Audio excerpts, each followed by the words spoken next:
आपण माने जानती जे भारतीय जनता पार्टी सरकार आसिला परे मान्यवर जोगाण मंत्री आमको कही जे राशन व्यवस्था रे खाद्य खाउटी सुरक्षा व्यवस्था रे खाउटी मानकू चाउल बदल रे 20% गहम दिज्व आ 80% चाउल दिज्व आसु आसु से घोषणा करथिले। से घोषणा को या भितरे 9 मास बीती गलानी।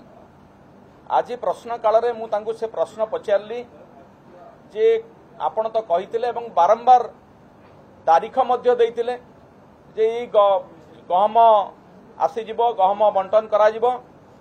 ठीक जेमिति मानवर मंत्री आलू समय जो जेमिति धुआं बाण मारुथिले आलू ट्रेन आसुची आलूर पश्चिमबंग एति आसीबो उत्तर प्रदेश एति आसीबो एवं बारंबार से भूल प्रमाणित होता।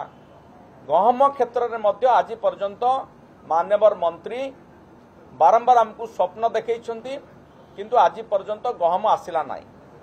मत लगुच मान्यवर जोगाण मंत्री होउछंती भारतीय जनता पार्टी मुंगेरी लाल। से मुंगेरी लाल की हसीन सपने सब देखाती से स्वप्न साकार हुए नाई। आज मध्य मो प्रश्न उत्तर रे से निर्दिष्ट उत्तर रखी पारले नहीं केबे गहम आसीबो केते परिमाण आसीबो एवं केबेठू जोगाण आरंभ होबो काहीकि जोगाण अटकीची गहम जोगाण केंद्र सरकार देई पारुचंती कि नाही राज्य सरकार आनी पारुनांती काहीकि ये सब प्रश्न तमाम प्रश्नर कौनसी ठोस उत्तर से देई पारले नाही। तेणु मु भाबुची मान्यवर जोगाण मंत्री को जो आमे गोटे समय बावला मंत्री बोली कहिथिलु आज पुणी थे सेटा प्रमाणित है।